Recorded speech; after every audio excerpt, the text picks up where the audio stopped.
Hey everyone, welcome back to another explainer.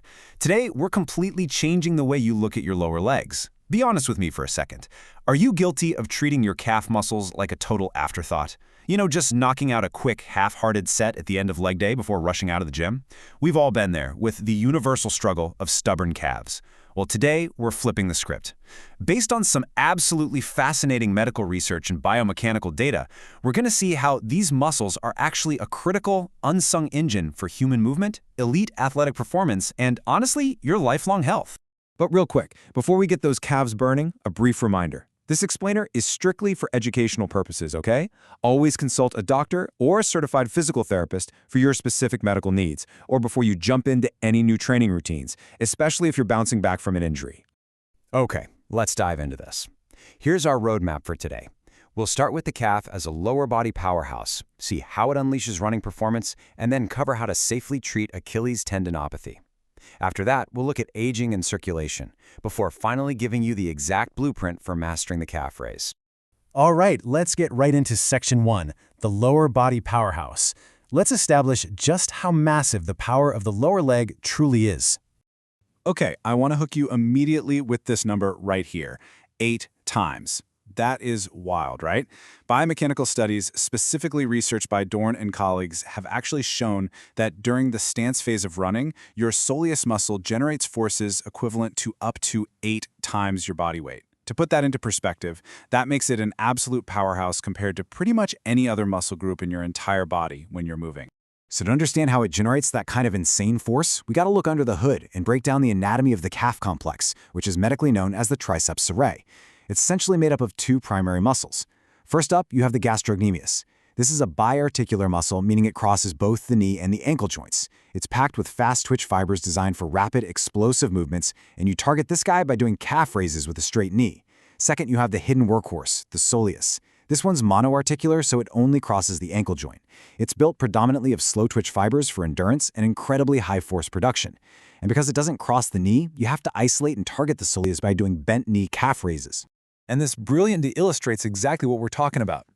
Notice the posterior dissection of the lower leg here. See how the 2 top heads, the medial and lateral gastrocnemius, sit right over that larger, deeper soleus muscle? What's most fascinating to me is how all of this muscle mass converges downward into that thick, white band at the bottom, the Achilles tendon.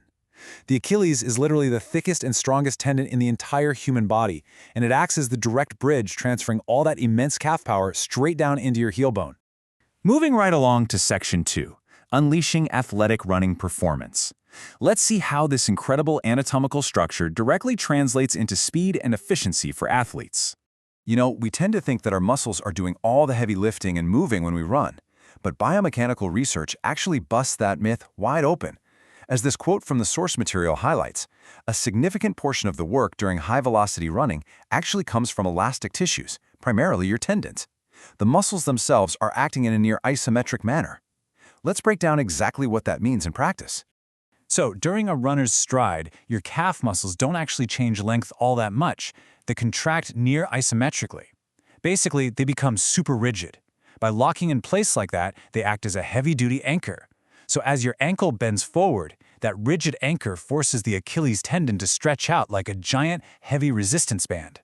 Then, right during the push-off phase, that stretched Achilles tendon violently recoils, releasing all that stored elastic energy. Get this, in distance running, this elastic storage and recoil mechanism supplies roughly 50% of the energy required per stride. It's a highly efficient spring system, and it is exactly why the calf is the undisputed powerhouse of running. But what happens when that incredible spring system takes on way too much strain? Let's get into Section 3, Treating Achilles Tendinopathy Safely. Achilles tendinopathy. If you're a runner, you've probably heard of it, or worse, felt it. It's one of the most frequent issues seen in athletes. We're talking about a pathology characterized by pain, stiffness, and weakness in the tendon, usually caused by overuse. Essentially, it's a mismatch between the load you put on the tendon and its actual capacity to handle it.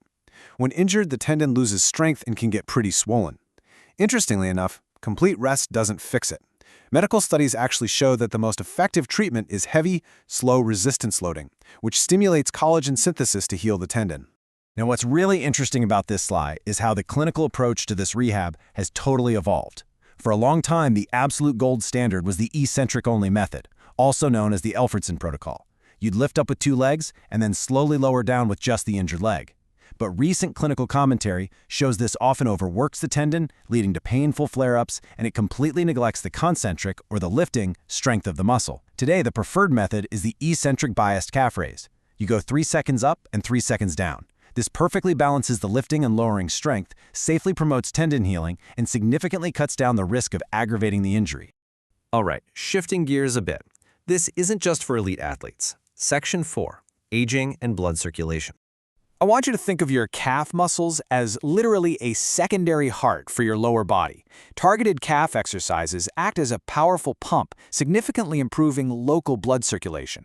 This is absolutely crucial because tendons generally have a pretty poor blood supply.